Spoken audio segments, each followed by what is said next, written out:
ఈ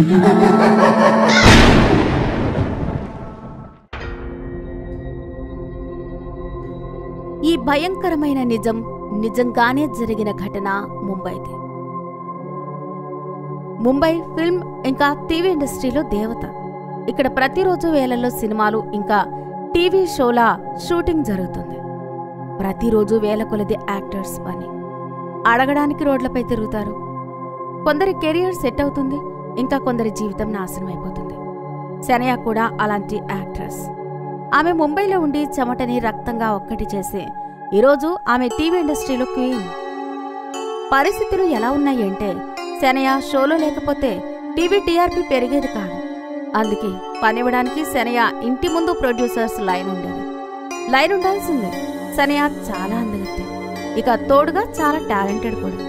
మొదట్లో ఆమెకు ఇబ్బంది కలిగింది, కానీ తర్వాత గ్రాండ్ సక్సెస్ దొరికింది.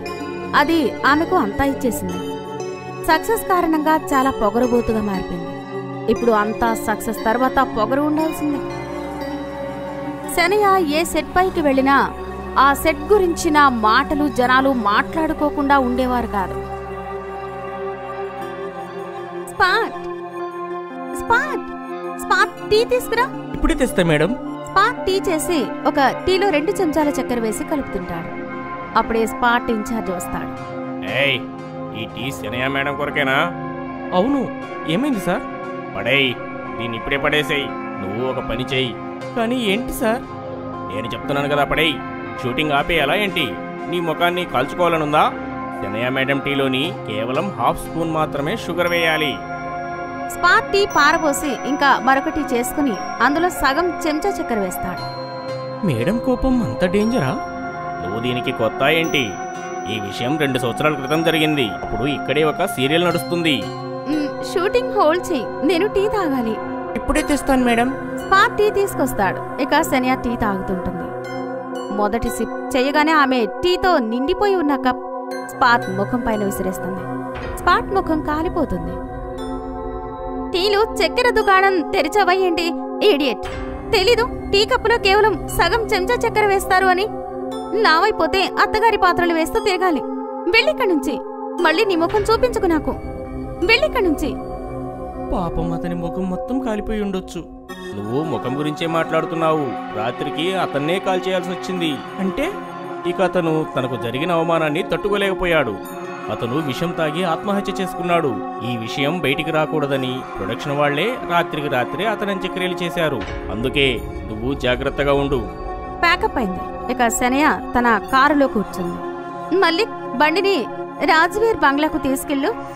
Rajveer Shanaya boyfriend. తొందరలోనే ఇద్దరు పెళ్లి చేసుకోబోతున్నారు. శనయ రాజ్వీర్తో ప్రైవేట్ సమయం గడిపింది. ఇంకా రాత్రి 12 గంటలు దాటింది. సరే, ఇంకా నేను బయలుదేరుతాను. ఓ ప్రియా, మనం వేరే ప్రదేశాన్ని చుట్టానికి వెళ్తున్నాము. ఫ్లైట్లోని. ఏంటి? నాకు కూడా చెప్పాలి కదా. రేపు షూటింగ్ ఉంది. ఎపిసోడ్స్ ఎక్కువ లేవు. నేను ఎలా రాగలను? అది నువ్వు చూసుకో. వెళ్ళడమైతే ఫైనల్. అలాగే, ఈ రోజు రాత్రి ఇక్కడే ఉండిపోతాను. ఉదయం 4 గంటల షిఫ్ట్ పెట్టుకుని 12 గంటల వరకు షూటింగ్ చేస్తాను. ఇక మనిద్దరం బయలుదేరదాము. ఇంకేంటి? శనయ ప్రొడ్యూసర్ కు కాల్ చేసి చెప్పింది. ఇక ఆమె రాజ్వీర్ దగ్గరే ఉండిపోయింది. ఉదయం 4 గంటలకే షిఫ్ట్ ఉంది. శనయ సెట్ కు చేరుకుంది. అయితే ఎవరూ రాలేదు. చెప్పాను కదా నేను 12 గంటలకే ప్యాకప్ చేయాలి అని. అయినా కానీ ఎవరూ రాలేదు. రానివ్వు అందరినీ, అప్పుడు చెప్తాను. అప్పుడే ఒక కొత్త స్పాట్ మేకప్ రూమ్ లోకి వస్తాడు. మేడం, మీకోసం ఏమైనా తీసుకురావాలా? కొత్తగా జాయిన్ అయ్యావా? అవును, పేరు బిర్జు. కొఠారి సార్ చెప్పారు ఉదయం 4 గంటలకే షిఫ్ట్ ఉంది అని. అందుకే నేను 3 గంటలకే వచ్చేసాను. అలాగే, టీ తీసుకురా. బిర్జు వెళ్ళిపోయాడు. ఇక కాసేపటికి టీ తీసుకొచ్చాడు.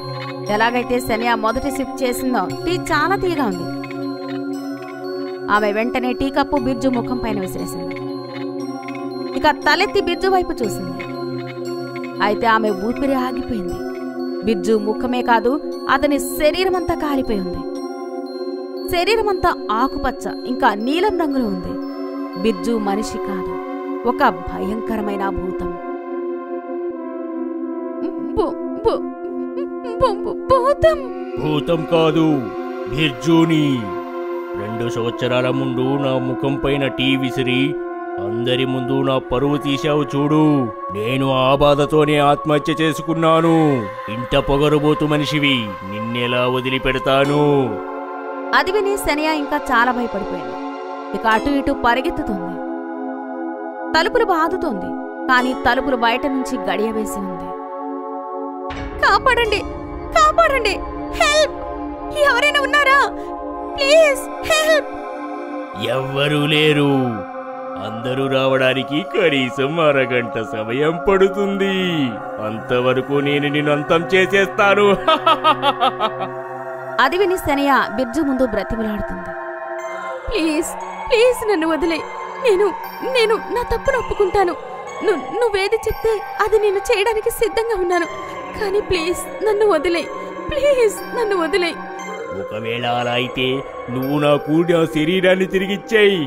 ఎవ్వరూ లేనప్పుడు నా శరీరాన్ని తగలబెట్టేశారు. నా ప్రాణాన్ని నాకు తిరిగిచ్చేసేయి. అది పాసిబుల్ కాదు. నువ్వు ఇంకేమైనా అడుగు. అలాగైతే ఇంక నాకింకేమీ వద్దు. నీ ప్రాణాలు నాకిచ్చేసేయి. అలాని బిర్జు గబుక్కున శనియా గొంతు పట్టేసుకున్నాడు. ఇక విషం బాటిల్ తీశాడు. అది చూసి శనియా భయపడిపోయింది. ఇక తల్లడిల్లుతోంది. కాని బిర్జుని ఆమె ఎదుర్కోలేకపోయింది. బిర్జు ఆమె నోరు తెరిచి బాటిల్ ఆమె నోట్లో పెట్టేశాడు. కాసేపటి తర్వాత మొత్తం బాటిల్ శనియా కడుపులోకి వెళ్ళిపోయింది. ఇక ఆమె తల్లడిల్లి చనిపోయింది. అరగంట తర్వాత సెట్లోకి మిగతా వారు వస్తున్నారు. డైరెక్టర్ స్క్రిప్ట్ చెప్పడానికి ఎలాగైతే శనియా రూంలోకి వెళ్ళాడు. శనియా శవం ఆకుపచ్చ నీలం రంగుగా మారిపోయి కింద పడిపోయింది. శవం చూసి డైరెక్టర్ భయపడిపోయాడు. అతను చాలాసేపు అక్కడే నిలబడి ఉన్నాడు. ఇక అన్నాడు, ఆ రోజు స్పాట్ అతన్ని కాల్చేశాము. అతని శరీరం కూడా ఆకుపచ్చ నీల రంగులో మారింది. ఇప్పుడు మేడం బాడీ కూడా అచ్చం అలాగే ఉంది అంటే. అప్పుడే బిర్జు భూతం వెనక నుంచి వచ్చి డైరెక్టర్ గొంతు పిసికేశాడు. అంటే దాని అర్థం బిర్జు ఇస్ బ్యాక్. ఇప్పుడు బిర్జు ఎవ్వరిని వదిలిపెట్టడు. ఎవరైతే బిర్జుని శ్మశాన వాటికకు పంపించారో బిర్జు వారందరినీ చంపేస్తాడు. మిద్దె పైన ఎవరో ఉన్నారు. ఈ భయంకరమైన కథ బేగంపురాది. బేగంపుర చిన్న ఊరు. ఊర్లో సర్కారు బ్యాంకు బ్రాంచ్ ఉంది. సుధీర్ భార్య దివ్య ఇంకా 7 సంవత్సరాల కూతురు మాయాతో కలిసి సిటీ నుంచి బేగంపుర షిఫ్ట్ అయ్యాడు. Sudheer bank manager. అతని పోస్టింగ్ బేగంపురాకు అయింది. బ్యాంకు వారు సుధీర్కు ఇల్లు ఇచ్చారు. అది చాలా నిశ్శబ్దంగా ఉన్న ఏరియాలో ఉంది. ఇల్లు అంతా చూశాక సుధీర్, దివ్య ఇంకా మాయా మిద్దెపైకి వెళ్లారు. ఎంత హాయిగా ఉంది కదా. అవును, మిద్దె కూడా చాలా పెద్దదిగా ఉంది. ఇక్కడ నువ్వు హాయిగా బట్టలు కూడా ఆరబెట్టుకోవచ్చు. ఇంకా నేను ఇక్కడ ఆడుకోవచ్చు కూడా. మాయా మాటలు విని సుధీర్ ఇంకా దివ్య నవ్వుతున్నారు. మరుసటి రోజు సుధీర్ బ్యాంకుకు వెళ్లిపోయాడు. ఇక దివ్య ఇంట్లోని పనుల్లో బిజీగా ఉంది. మాయా టీవీ చూసి బోర్ కొట్టింది. తాను మిద్దెపైకి వచ్చింది. ఇంకా ఒక్కతే కూర్చొని బొమ్మలాడుకుంటోంది. మాయా దగ్గర చాలా బొమ్మలున్నాయి. అందులో మగ ఆడ బొమ్మలతో పాటు చిన్న గ్యాస్, చెంచా, అట్లకాడ అన్నీ ఉన్నాయి. బొమ్మల పెళ్లి అయితే జరిగిపోయింది. ఇప్పుడు ఆడబొమ్మ మగబొమ్మ కొరకు భోజనం వండుతుంది. మగబొమ్మ నాన్నలాగా ఆఫీసుకి వెళ్తాడు. ఇంకా ఆడబొమ్మ అమ్మలాగా కిచెన్ చూసుకుంటుంది. అప్పుడే దివ్య మాయని పిలుస్తుంది. మాయా, ఎక్కడున్నావు?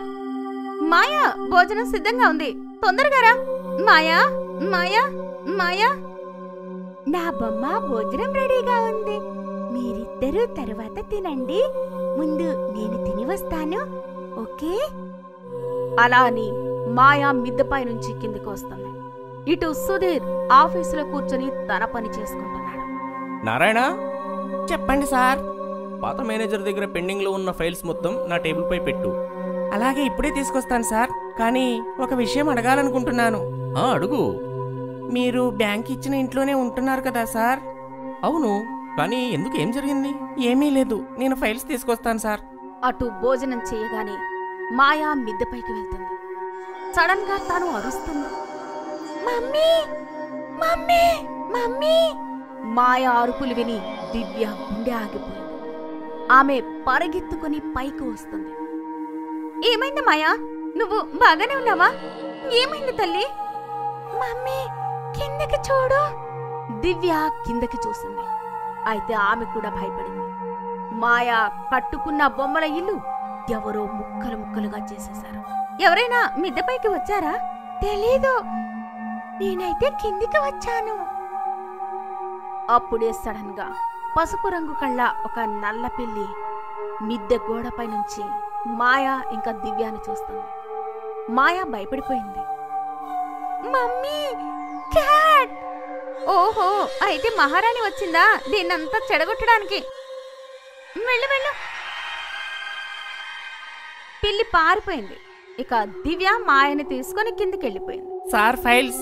నారాయణ, నాకు ఒక విషయం చెప్పు.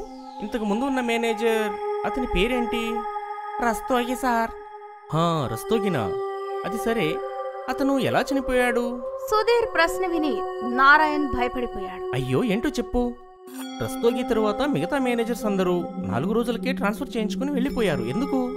అయినా కానీ నారాయణ్ ఏమీ మాట్లాడాడు. సరే, చెప్పాలనుకోకపోతే చెప్పకు. సాయంత్రం నాతో పాటు ఇంటికి రా. ఇల్లు కాస్త సదరాలి. వస్తావు కదా? అయ్యో, సమాధానమివ్వు. సాయంత్రమైంది. మాయా కార్టూన్ చూస్తుంది. దివ్య వాకిట్లో తులసి ముందు దీపం వెలిగిస్తుంది. సడన్ గా గాలి వీచింది. ఇక దీపం ఆరిపోయింది. సడన్ గా మిద్దెపై నుంచి తులసి పైన ఎవరిదో నల్లని నీడ పడింది. ఇదేంటి, మిద్దెపైన ఎవరో ఉన్నారనుకుంటా. దివ్య వెనక్కి తిరిగి మిద్దెపైకి చూసింది. అయితే ఒక నీడ పారిపోతూ కనిపించింది. ఎవరది? ఎవరున్నారు మిద్దెపైన? మాయా? మమ్మీ, నేను కార్టూన్ చూస్తున్నాను. Please don't disturb mummy. Maya అయితే హాల్లో ఉంది. మరి నిజంగానే మిద్దెపైన ఎవరు ఉన్నారు? దివ్య మెట్లు ఎక్కి పైకి వచ్చింది. అయితే మిద్దెపైన ఎవ్వరూ లేరు. కాని ఉయ్యాల ఊగుతుంది. దానివల్ల ఆ చప్పుడు ఇరిటేట్ చేస్తుంది. టీపై పైన కాలుతున్న సిగరెట్ వదిలి వెళ్ళిపోయారు. సిగరెట్? సుధీర్ ఇంక రాలేదు కూడా. మరి సిగరెట్ ఎవరిది? అప్పుడే సడన్ గా కింద కిచెన్ లో పెద్ద పెద్ద శబ్దాలు వస్తున్నాయి. మమ్మీ! దివ్య పరిగెత్తుకుని కిందికి వచ్చింది. కిచెన్ లో పాలగిన్నె కింద పడి ఉంది. పాలన్నీ పడి ఉన్నాయి. అప్పుడే సుధీర్ కూడా నారాయణ్తో కలిసి అక్కడికి వచ్చాడు. ఏమైంది? పాలు పడిపోయాయి. పిల్లి పడేసి ఉండొచ్చు. దివ్య గిన్నె తీసుకుంది. గిన్నె పైన రక్తం అంటుకుని ఉంది. అది చూసి దివ్య వణుకుతూ ఉంటుంది. కాదు సుధీర్, ఇది పిల్లి పని కాదు. ఇంకెవరో చేసిన పని. మధ్యాహ్నం మాయా బొమ్మల్ని ఎవరో ముక్కలు ముక్కలు చేసేశారు.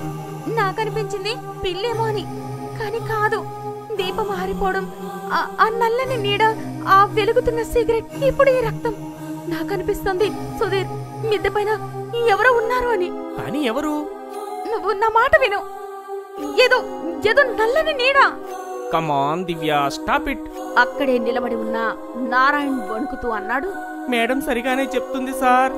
మీరు తెలుసుకోవాలనుకున్నారు కదా రస్తోగి ఎలా చనిపోయాడో. ఆయన ఆత్మనే ఈ ఇంటి మిద్దెపైనే ఉంది. అతని వల్లనే ఏ మేనేజర్ కూడా ఇంతవరకు ఇక్కడ ఉండలేకపోయాడు. మాకు నోరు తెరిచి చెప్పే హక్కు లేదు. కానీ నేను మీకు విషయం చెప్తున్నాను. మీరు వెళ్ళిపోండి సార్. ఇక్కడి నుంచి త్వరగా వెళ్ళిపోండి. ఏంటి నారాయణ, నువ్వు కూడా మొదలు పెట్టావా? సరేలే, కానీ విషయం చెప్పు. రస్తోగి పైనుంచి ఎలా కింద పడ్డాడు? ఆయన బాగా తాగేవాడు సార్. భార్య వదిలేసి వెళ్ళిపోయింది కూడా. తను ఒంటరిగానే ఇంట్లో ఉండేవాడు. ఇక భార్య జ్ఞాపకాలతోని ఒంటరిగా పైనే గడిపేవాడు. సడన్ గా బ్యాలెన్స్ తప్పి కింద పడిపోయాడు. చనిపోయాడు సార్. ఆపు నీ సోది. నువ్వు ఇంటికెళ్ళిక దివ్య, నువ్వు ఇదంతా క్లీన్ చేసేయి. ఇక భోజనం కూడా సిద్ధం చేయి, ఆకలిస్తుంది. రాత్రి 12 గంటలవుతుంది. దివ్య, మాయ అందరూ నిద్రపోతున్నారు. ఇక సడన్ గా మిద్దె కదులుతుంది. ఇక ముగ్గురు మేల్కొన్నారు. నేను చెప్పానా మిద్దె పైన నిజంగానే ఎవరో ఉన్నారు అని? నేను చెప్పానా? డోంట్ వర్రీ, నడు వెళ్ళి చూద్దాం. మాయా, నువ్వు ఇక్కడే ఉండు. అలానే సుధీర్ దివ్యతో పాటు మిద్దెపైకి వచ్చాడు. ఇక ఆ దృశ్యం చూసి అతని గుండె ఆగినంత పనైంది. ఉయ్యాలలో రస్తోగి భయంకరమైన భూతం కూర్చుని ఉంది. అతను ఉయ్యాల ఊగుతున్నాడు.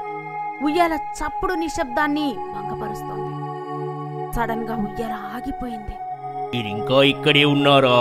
వెళ్ళిపోండి, వెళ్ళిపోండి నా ఇంట్లో నుంచి.